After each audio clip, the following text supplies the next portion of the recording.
بے روزگاری بڑھ رہی ہے. یہ آپ کی خدمت کرنے نہیں آئے تھے, یہ اپنے کیسز ختم کرنے آئے تھے. انہوں نے جو چوری کی ہے اس کو بچانے آئے تھے. یہ اسحاق ڈار جیسا فراڈ, یہ اب اسی این آر او ڈیل کے تحت یہ پاکستان پہنچا ہے. اور ہماری بڑی بدقسمتی ہے کہ ہمارا نا انصاف کا نظام اس کو روک سکا, اور نہ ہمارے وہ لوگ جو ملک کے محافظ ہیں بنتے ہیں, نہ انہوں نے اس کا راستہ روکا. اور کون روکے گا؟ انشاءاللہ آپ کا بھائی عمران خان انشاءاللہ اس کا راستہ روکے گا.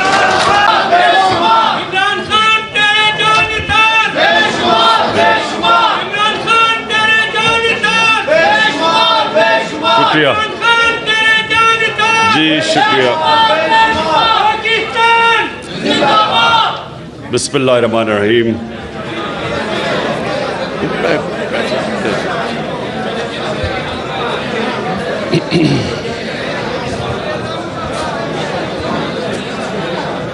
ایاک نعبد و ایاک نستعین.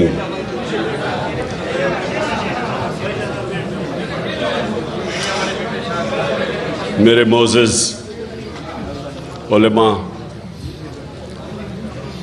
معزز مشائخ, میں پہلے تو آپ سب کا شکریہ ادا کرتا ہوں. آپ یہاں تشریف لائے اور میں نے آپ کی تقریریں بھی سنی.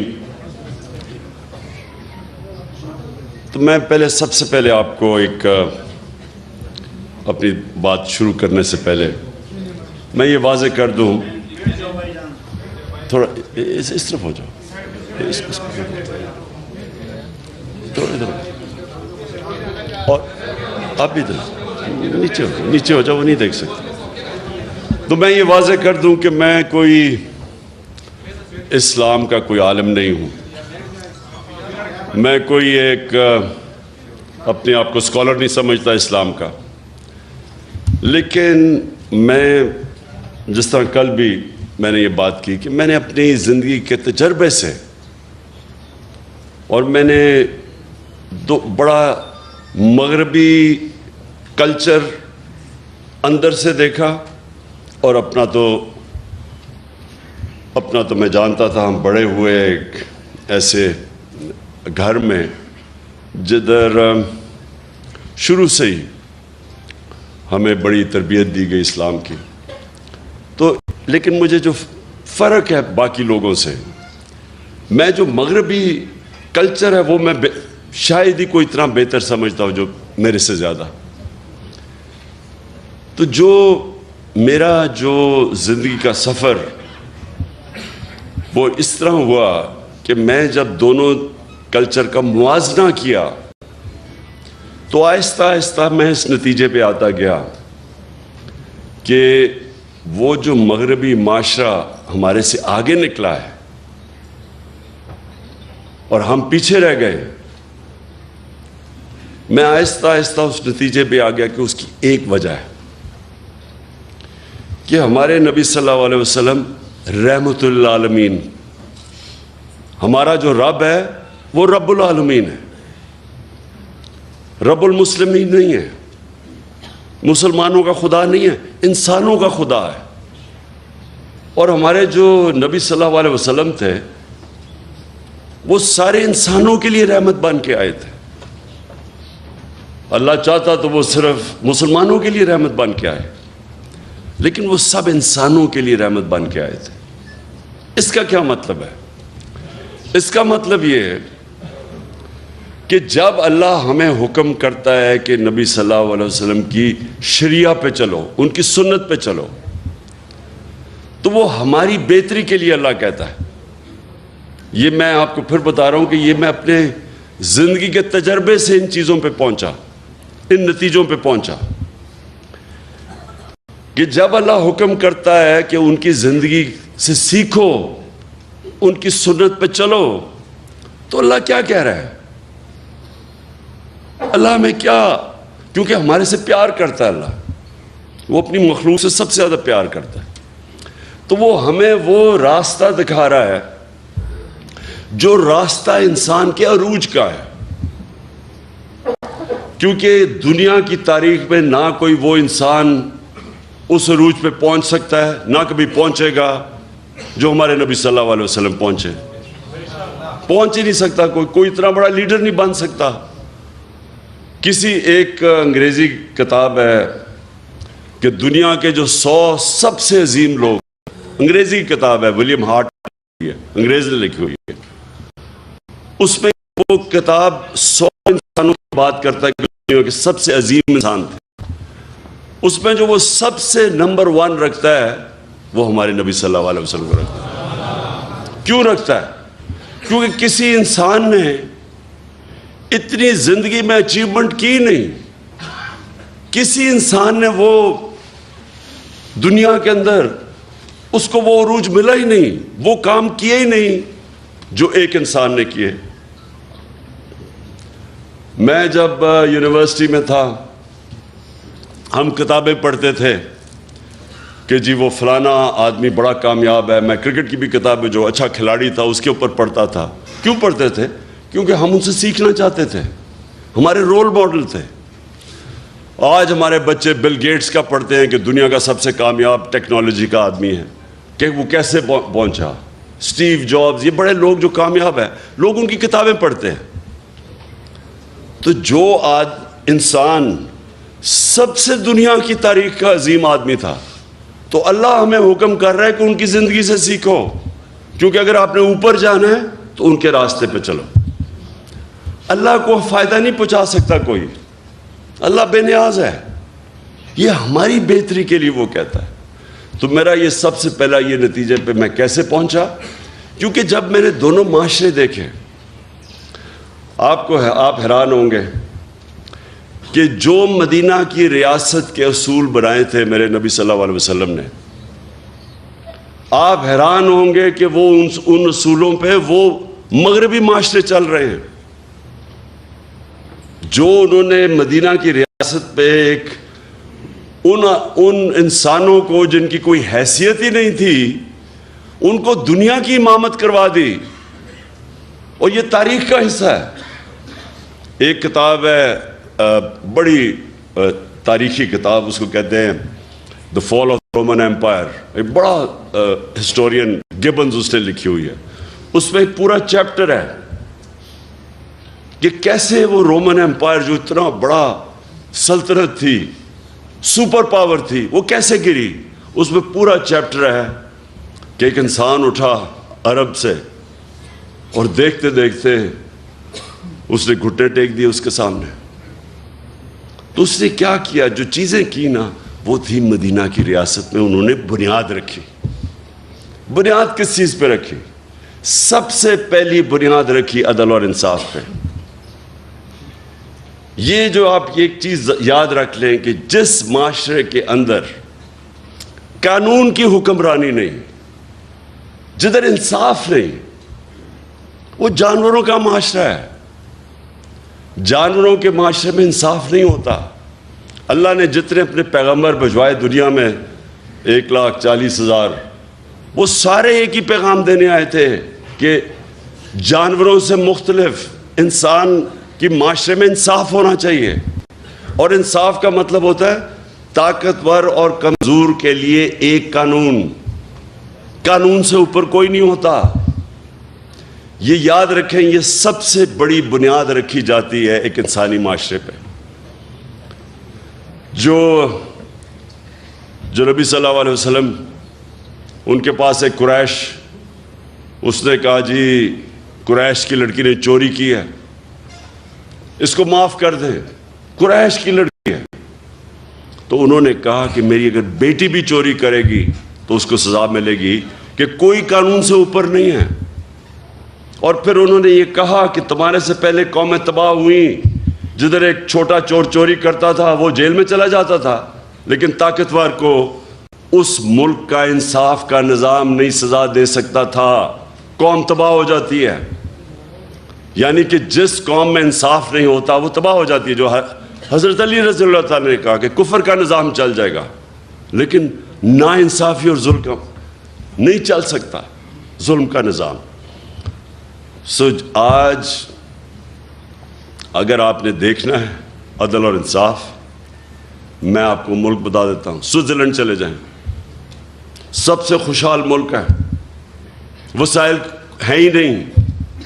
پاکستان میں اللہ نے اتنی نعمتیں بخشی ہیں وسائل کی حیثیت سے، لیکن سوئٹزرلینڈ میں تو ہے ہی کچھ نہیں۔ وہاں خوشحالی دیکھیں جا کے۔ اور ایک انڈیکس ہوتا ہے کہ ایک ملک میں، اسے کہتے ہیں رول آف لا انڈیکس، یعنی انصاف کتنا زیادہ ہے کس ملک میں۔ آپ حیران ہوں گے کہ مسلمان ملکوں میں 20% بھی نہیں ہے انصاف، رول آف لا۔ سوئٹزرلینڈ میں تقریباً 100% ہے، کوئی قانون کے اوپر نہیں ہے۔ انصاف اور خوشحالی، ظلم کا نظام اور تباہی، یہ میرے نبی نے تب کہہ دیا تھا۔ دوسری چیز، فلاحی ریاست، مدینہ کی ریاست دنیا کی تاریخ کی پہلی فلاحی ریاست بنائی گئی تھی۔ ریاست نے اپنے کمزور طبقے کی ذمہ داری لی تھی۔ ریاست نے پورے بیواؤں، معذوروں کو، یتیموں کو، غریبوں کو پینشنز، مسلمان کے زمانے میں، حضرت عمر کے زمانے میں پینشنز آئی تھی، پہلی دفعہ بوڑھوں کو بھی ذمہ داری لی۔ انسانی معاشرہ تھا۔ آج اگر آپ نے یہ دیکھنا ہے فلاحی ریاست کدھر ہے، ڈنمارک، سویڈن، ناروے، برطانیہ، آپ وہاں جا کے دیکھیں کہ کیسے انسانوں کی قدر ہے۔ میں آپ کو دعویٰ کرتا ہوں کہ وہ اپنے جانوروں کا ہمارے انسانوں سے بہتر دھیان رکھتے ہیں۔ وہاں ایک پولیس والے کو 3 سال سزا دے دی کہ وہ پولیس کے کتے کے اوپر، وہ اپنے کتے پہ کسی نے دیکھ لیا کہ اس کو مار رہا تھا، پولیس والے کو سزا دے دی۔ یا پولیس والے انسانوں کے ساتھ کیا کرتے ہیں، ابھی وہ شہباز گل کے ساتھ کیا ہوا ہے، 2 دن پکڑ کے اس کو مارا، ننگا کر کے اس کو تشدد کیا۔ وہاں انسانوں کو، انسانیت کا تو نظام اور ہے، وہ جانوروں کو، ان کی ایک ہے RSPCA، وہ دیکھتی ہے کہ کئی جانوروں پہ تو نہیں ظلم ہو رہا۔ اور یہ کدھر شروع ہوا تھا؟ حضرت عمر نے کیا کہا تھا کہ اگر کتا بھی میری ریاست کے اندر بھوکا مرے میں ذمہ دار ہوں۔ بس میں ذرا چاہتا ہوں کہ میری آپ آج بات سن لیں، کیونکہ میں پھر آخر میں آنے لگا ہوں یہ حقیقی آزادی کے اوپر۔ دیکھیں، جو نبی صلی اللہ علیہ وسلم کی سنت پہ چلے گا معاشرہ، وہ اوپر چلا جائے گا، چاہے وہ مسلمان ہیں یا نہیں ہیں، کیونکہ وہ رحمت للعالمین ہے۔ اور جب ہم اپنے آپ کو مسلمان کہتے ہیں اور ان کے اصولوں پہ نہیں چلتے، تو پھر ہمارے سامنے تو انہوں نے کہا ہے کہ قومیں تباہ ہو جاتی۔ آج اب دیکھیں، میں زندگی کے 20-30 سال مغرب میں گزارے، وہاں تصور بھی نہیں کوئی کر سکتا کہ ایک ملک کا مجرم پکڑا جائے کہ لندن کے اندر بڑے بڑے محلات لیے ہوئے اور ایک رسید نہیں ہے کہ کدھر سے پیسہ آیا۔ 3 دفعہ پرائم منسٹر، بچے اس کے لندن بیٹھے ہیں، اربوں روپے کے گھروں میں رہتے ہیں، کہتے جی ہم پاکستانی شہری نہیں، اس لیے ہم بتاتے نہیں ہمارے پاس پیسہ کدھر سے آیا۔ وہ عدالت، سپریم کورٹ اس کو کنوکٹ کرتی ہے، مفرور جھوٹ بول کے ملک سے باہر بھاگتا ہے، اور وہ آج پاکستان کے فیصلے کر رہا ہے وہاں بیٹھ کے۔ ابھی یہ جو آڈیو لیکس آئی ہیں، یہ جو انکشاف آپ کے سامنے ہوئے ہیں، ان کے اندر پتہ چلے گا کہ وہ سارے ایک مفرور، ایک کرپٹ آدمی، ایک جھوٹا آدمی، ایک اربوں روپے اس ملک کے چوری کر کے بڑے بڑے محلت میں باہر رہنے والا آدمی، وہ ملک کے فیصلے کر رہا ہے۔ یہ مغرب میں تصور بھی نہیں ہے۔ اور اس کا جو منشی اسحاق ڈار، وہ جو آیا ہے، یہاں پہنچا ہے، سوچیں کہ اس کو نیب نے بلایا، پوچھا کہ تمہاری پراپرٹیز کدھر سے آئی ہیں، بجائے جواب دینے کے لیے پرائم منسٹر کے جہاز میں مفرور ہو جاتا ہے۔ نون لیگ کے زمانے میں وہ آج پاکستان آ گیا ہے اور فائنانس منسٹر بن رہا ہے. یعنی اب پاکستان کا پیسہ فائنانس کس کے حوالے کر رہے ہیں؟ جو مفرور 5 سال سے بھاگا ہوا تھا کہ جی میری طبیعت ٹھیک نہیں تھی. وہ ابھی تک یہی نہیں پتا کہ 5 سال کس چیز کا علاج ہو رہا تھا. اس کا کوئی ایسی بیماری ابھی تک پتہ ہی نہیں ہے جس کو 5 سال لگ رہے تھے. وہ بیماری نہیں تھی, ڈرا ہوا تھا, اور تب اب ڈیل کر کے یہاں پہنچا ہے, اور اب آ کے پاکستان کا فائنانس منسٹر بنے گا. 22 کروڑ قوم کی, یعنی آپ کے خزانے کے اوپر بیٹھے گا. بلے کو بٹھاؤ گے دودھ کی حفاظت کرنے کے لیے. یہ کسی مغربی معاشرے میں نہیں ہو سکتا, کیونکہ وہاں انصاف ہے.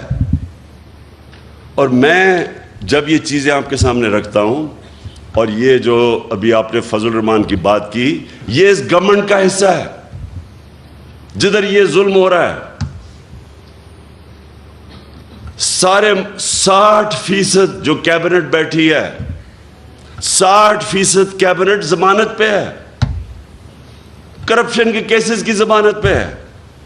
یہ کس مغربی معاشرے میں ہوگا؟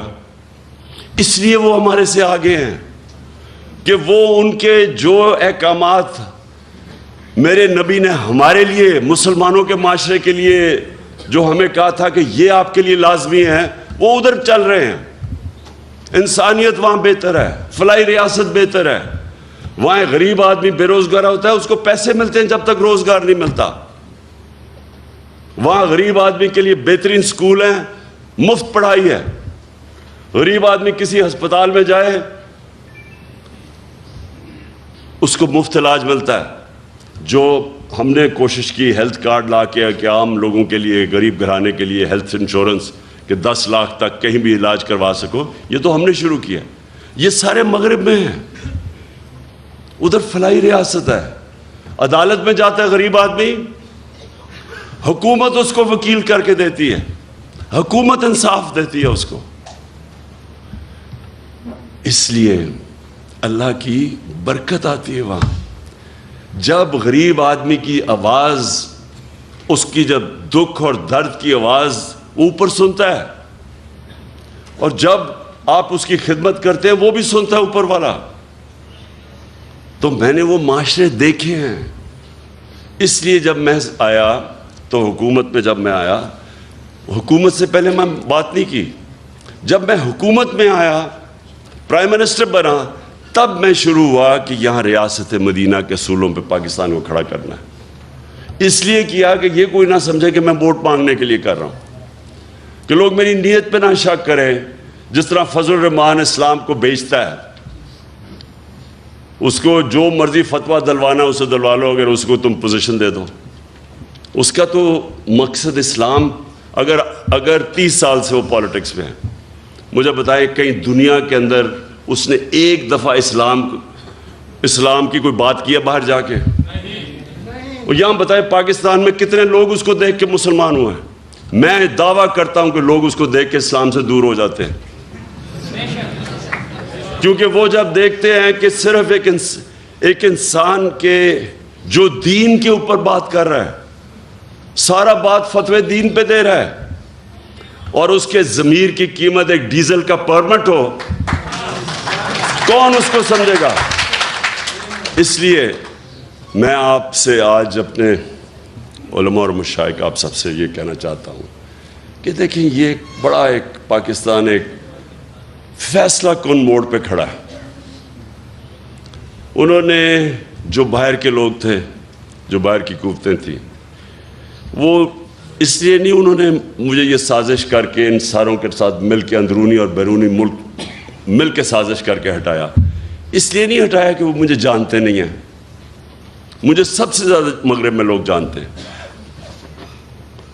انہوں نے اس لیے ہٹایا کہ وہ اس ملک میں ایسے لوگ چاہتے ہیں جو ان کی غلامی کریں. اور جتنا بڑا ڈاکو ہوتا ہے اتنا ہی وہ بزدل ہوتا ہے, کیونکہ اس کو پیسہ بچانا ہے اپنا. پیسے بچانے کے لیے وہ ملک کو قربان کرنے کے لیے تیار ہو جاتا ہے. ان سب کے پیسے باہر پڑے ہیں.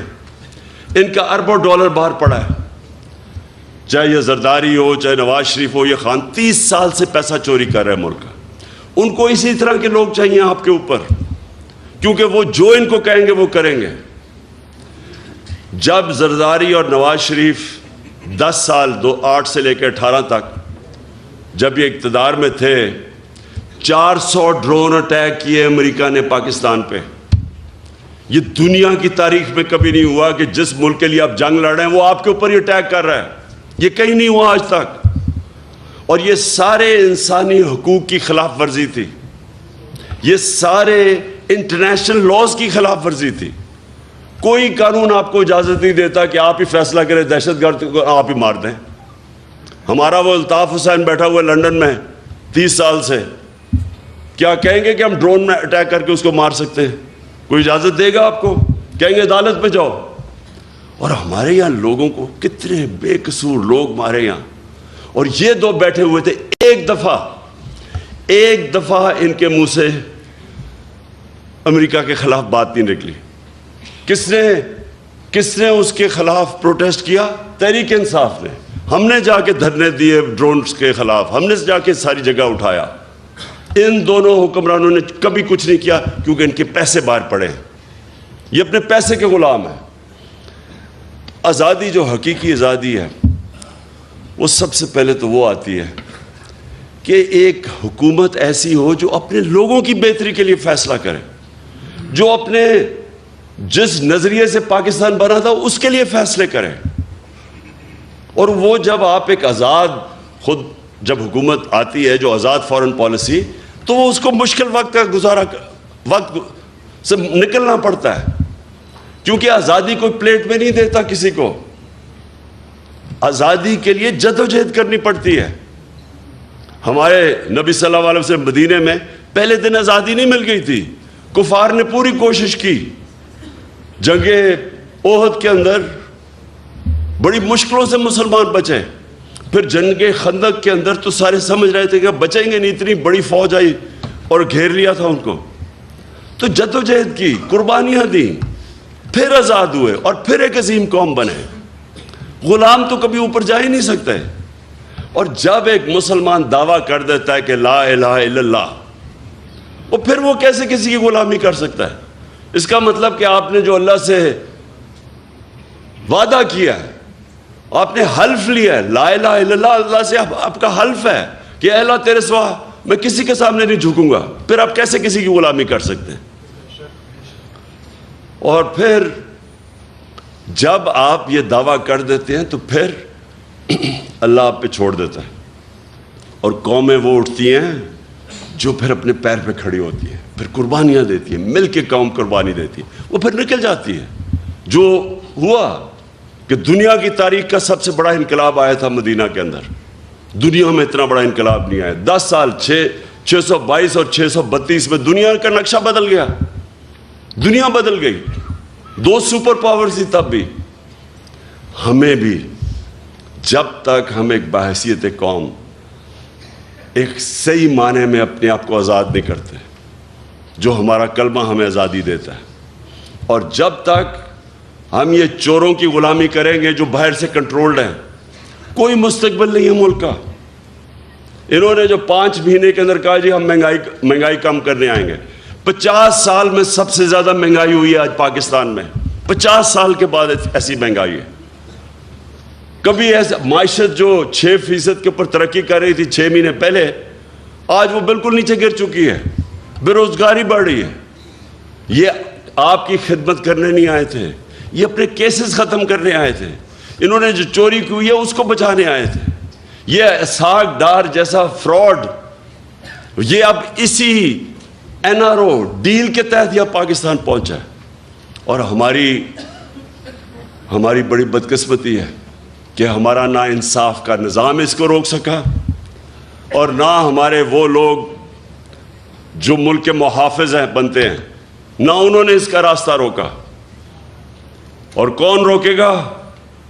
انشاءاللہ آپ کا بھائی عمران خان انشاءاللہ اس کا راستہ روکے گا۔